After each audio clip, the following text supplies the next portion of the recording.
want you to think about the things that you can't see.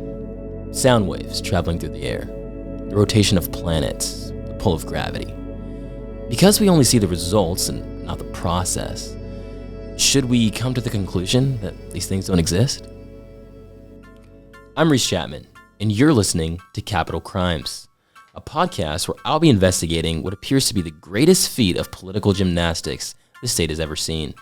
On February 19th, 2017, a no-name representative wrote a piece of legislation, co-sponsored and amended by a high-profile senator. Passed unanimously in both the House and the Senate, this bill was then signed by the governor in a matter of minutes. I know, that's a short amount of time. And given the fact that the wheels of government move notoriously slow, I can't help but ask, what's really going on here?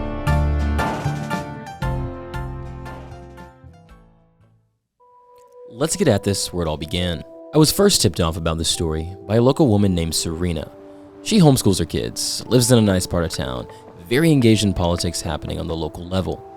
She said she first started noticing small things happening at the beginning of the year. The reason why I called you here is because I've been hearing some concern in our parent support group and other places about this candy bill. So every night I lock my van doors. Okay. But every morning there is candy on the dashboard like clockwork. Serena is concerned for obvious reasons. I reached out to one of my friends about this. He's a local teacher in the area. Oh, hey, get in. Hey, how's it going? The candy just shows up on the desks every single morning. Candy everywhere.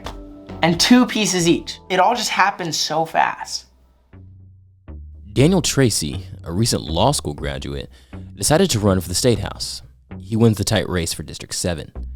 In his first day in office, he drafts the perfect candy bill. Within days, this bill gets co-sponsored, amended, and passed in the Senate. The bill is then passed again in the House with no major pushback, a seemingly unanimous vote. The legislation is then signed by the governor within a matter of minutes, becoming a law. All this unopposed success, maybe it's all just a coincidence, or maybe there's something bigger at play here. So Representative, tell me, is this a major political strategy unfolding or simply beginner's luck? Man, well, it all happened so fast. I'd love to claim the credit for this one, but I'm just a lowly representative. What would you say to people that question how this bill became a law and how it happened so fast? I mean, if anyone was surprised by this, it's me. Listen, I was at the right place at the right time, and it came together.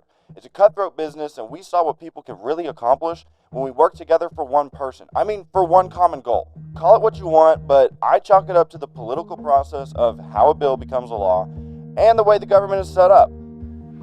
Representative, this bill is affecting people's everyday lives. We have listeners who want to know what was behind this process. Listen, I'm the representative here, not you. I'm not sure what else there is to add to that. Well, you see, I just have a hard time believing that. Hello? Representative Tracy, are you there?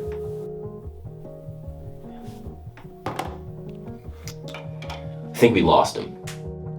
I had to follow up on this. It just seems so outlandish. So I contacted my friend Daniel. Daniel has worked at the Capitol building for 7 years. He's a janitor. Oh, seems kind of rancid in here. No one really comes back here except for me and my custodian crew. And occasionally the oversight representative who gets an office down by the dumpsters. I just don't know why. You know the type, just hot shots. What if this lowly representative headline isn't the most accurate title we could assign this legislator? The pieces in this puzzle weren't quite fitting together. Thankfully, I was able to secure an interview with someone on the governor's security personnel. For his safety, he prefers to remain anonymous. Why were we down there? Well, to be honest, I'm not quite sure. I just got hired on this job and I'm not trying to lose it just because I asked too many questions. But the governor, he insisted on going down there? It caught us off guard for sure, and when we walked up to the representative's office door, by the dumpsters, the representative, Tracy, came out as if he knew we were coming. I know enough about the political world to know that it's not normal for a newly elected representative to just walk out and meet the governor. And then you have the bill being signed. Did that happen right then and there? It was the strangest thing that I'd ever seen. The governor was so enthusiastic about signing the bill, he pushed Representative Tracy over. He signed it on his back. And the governor has a desk. The guard had a point. It all seemed too good to be a coincidence. As he was leaving our studio, he handed me a hard drive, a recorded conversation with the governor and one of his donors. I took the drive back to my studio and plugged it into my computer. What I found seemed to be one of the pieces this puzzle was missing. Yeah, the perfect candy bill is all my colleagues are talking about here at the convention. Lots of talk about this up-and-coming representative. With re-election coming up, I'd hate to see your support from our corporation go to another governor campaign. Oh, and you know I'd be happy to mail that support check extra early with sizable increase if you support that legislation. Governor, I'm glad we're on the same page with this one. Good luck in the upcoming election. Is there a purpose behind all of this? Is there a mastermind behind this whole narrative? Who is the pawn? And who are the moving pieces in this elaborate game of chess?